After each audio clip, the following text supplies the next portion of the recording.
আসসালামু আলাইকুম guys, welcome back to my channel এবং ফেসবুক পেজ রাব্বি হাসান। আশা করি আপনারা সকালে ভালো আছেন। আমি আলহামদুলিল্লাহ ভালো। তো এর মধ্যে আমার দিকে গলা ব্যথা আর ঠান্ডাও লাগছে। এর ভিতরে চলে আসলাম কিশোরগঞ্জ ঢালাই বিশ্বলগ্ন নীলকুঠি রেস্টুরেন্টে। প্রাইভেট কারটা দিয়ে আসলাম, 3 ভাই চলে আসলাম যে চলো একটু ঘুরে আসি, অনেকদিন ধরে অনেক জায়গায় যাওয়া হয় না। তো না, রেস্টুরেন্টে দেখলাম খুব ভালোই সিস্টেম, ব্রিজ সিস্টেম রেস্টুরেন্ট। আর ওইদিকে বসার জায়গা আছে, এদিকে অনেক বেসিনের ব্যবস্থা করছে হাত ধোয়ার জন্য। আসলে এই রেস্টুরেন্ট অনেক সুন্দর। এখানে আর কি আমরা বসলাম, মানে খাবার অর্ডার দেওয়ার পর আর কি এনে বসলাম, বসে থেকে একটু ফোন দেখতেছে। এটা আমার জানাতো ভাই, আর এটা হলো ড্রাইভার, আর এটা হলো আমার ফোয়াতো ভাই। ভাই কইলো এত সুন্দর জায়গায় এলাম, দিয়ে কয়েকটা টিকটক বানাই। আর এদিকে দেখলাম যে খাবার দিয়ে গেছে, ভাবলাম যে যাই খাই, দেখি 3টা খাবার দিচ্ছে, আর একটা আসতেছে।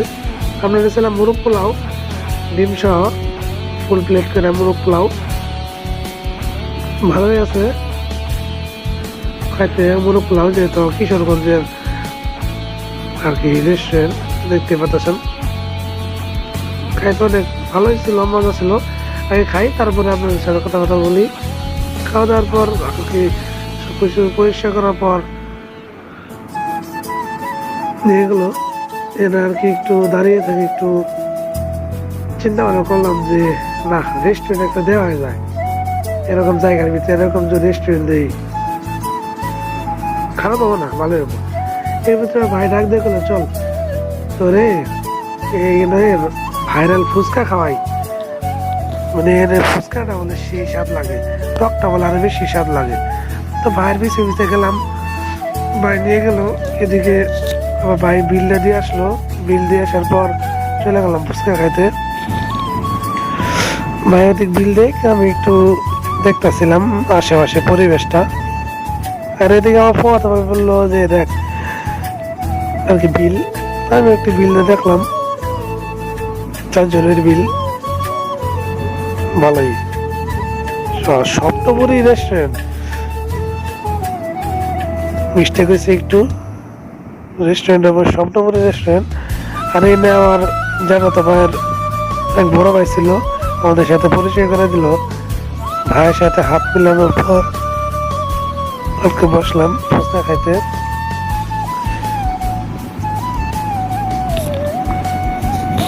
না, ফুচকাটা আসলে ভালোই ছিল, অনেক মজা ছিল। যেহেতু কিশোরগঞ্জ অধিক ফুচকা আর ভাইরাল ফুচকা, মানে টকটা আর কি অস্থির ছিল। আপনারা যদি কখনো কিশোরগঞ্জে অধিক যান, সেক্ষেত্রে আপনারা এই ফুচকা একটা ট্রাই করবেন, অনেক মজার আর কি ফুচকা ছিল। আমার ভাই বোনরা যে স্পন্সর করছিল, আসলে মজা, যে খাবারটা মজা তাকে মজাই বলতে হয়। আর দেখতে থাকেন, মানে মুখে যে দিলাম, মুখে দেওয়ার পর আর কি মানে অসম্ভব মজা। আমার মুখের এক্সপ্রেশন দিয়ে বুঝতে পারতেছেন আসলে অনেক মজা হয়েছে। এবার সে বললাম যে ভাই তুমি একটা খাবার দিই, আমার কাছে তো অনেক মজা লাগলো, তোমার কাছে কেমন লাগে? ভাই বলে দাঁড়া খাইতেছি, একটু টক নিয়ে নিই। ভাইয়া দিয়ে খেলো, ভাইয়ের এক্সপ্রেশন দিয়ে বুঝতেছেন আসলেই মজা। তো এদিকে ফুচকা খাওয়ার পর চলে গেলাম পান খাইতে।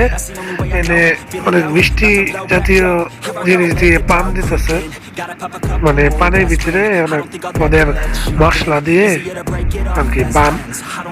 এদিকে আমার পান দিল, পান দিলাম, নিয়ে বিসমিল্লাহ বলে মুখে দিলাম। আসলে পানটা অনেক মজা ছিল, পানটা আর কি খুবই মজা ছিল। আর এদিকে আমার জানাতো ভাই বললো যে দেখি একটা আগুন পান খাই, আপনারা একটু দেখেন আগুন পান কেমনে খাইতে হয়।